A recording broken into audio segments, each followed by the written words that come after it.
Hey guys, this is Sohinky And Wes. from Mahalo Games, and this is a strategy video for Call of Duty Black Ops Zombies. So starting right off here for the first few waves, what you're going to want to do is use your pistol to just rack up a few points, probably 2 or 3 shots, and then use your knife to kill them. That'll get you the maximum amount of points you can get from each zombie. After about the first round, you're going to want to pick up the M14 off the wall, but not use it for about, what do you say, round 4? Round 4 is probably about where you're going to want to start using the M14. You could get away with just using your pistol and knife that round, but the M14 is going to make sure that you don't get overwhelmed and die in a really stupid way. Even if you are going to use the knife that round, it's always nice to have a backup, just in case. Very, very true. So the first few rounds are just kind of all about staying in this one little room here as long as you can. Really, if you can last until round 6 or 7 in just this room, it's a good idea because it's pretty easy to cover. There's only a few entrances, so as long as you can stay in this room, I would. When you get to about level 6, I believe, you're going to want to start looking for the power button. You're going to want to make it all the way around the stage one of the directions so you can find the random box. Because once you turn the power on, the light board shows up and it'll show you exactly where the random box is, so you don't have to do a lot of random searching. In addition, turning on the power also does things like allows you to activate traps, allows you to turn on the turret, and most importantly for this strategy video, it allows you to activate the teleporter, which is a very, very huge help.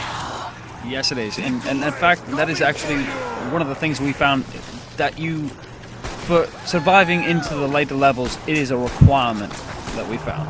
Yeah, basically what the teleporter does, it warps you up to the projector room right above the actual theater.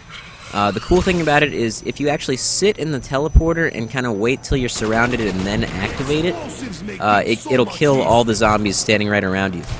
Now, part of zombies is actually luck, really. Getting the really good items from the random box. The key is just racking up as much points as you can, so hopefully, one of the times you use it, you will get lucky and get the ray gun or the thunder gun.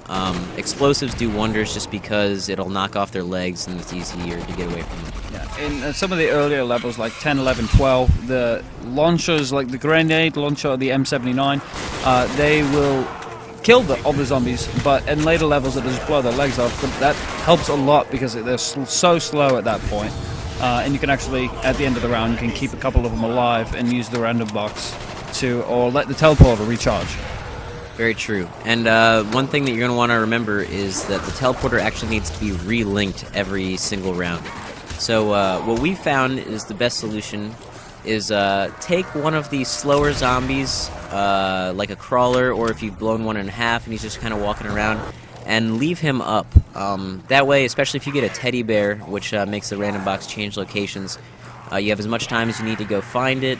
You can take the time to relink the teleporter, get that ready for the next round, and basically just prepare yourself for the onslaught.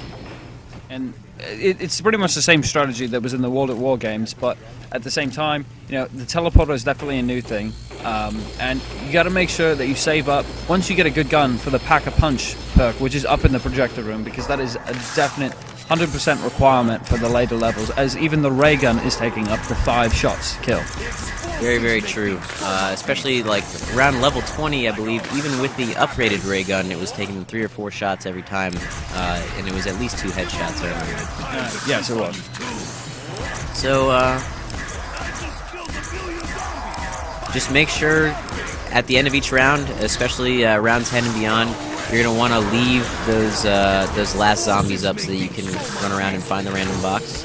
Use the teleporter when you get surrounded, and anything to add there, Wes? Yeah, and just make sure that you're picking up all the perks. Like right off the bat, even before I used the random box for the first time, I picked up Juggernaut because that is by far the most important perk. You get taken down in about 2 hits without it, and it's about 6 when you have it. The second best perk you need to get is the speed perk, which helps you sprint faster and it helps you reload. So when you're getting surrounded by those zombies and you have to reload a clip, it's not taking 20 seconds to reload, it takes like 3 or 4 seconds. And that is a big thing, especially with the launchers, because the M79, as you see here, if you use it, it just reloads really, really, really fast, and then it helps you just get out of those surrounded situations.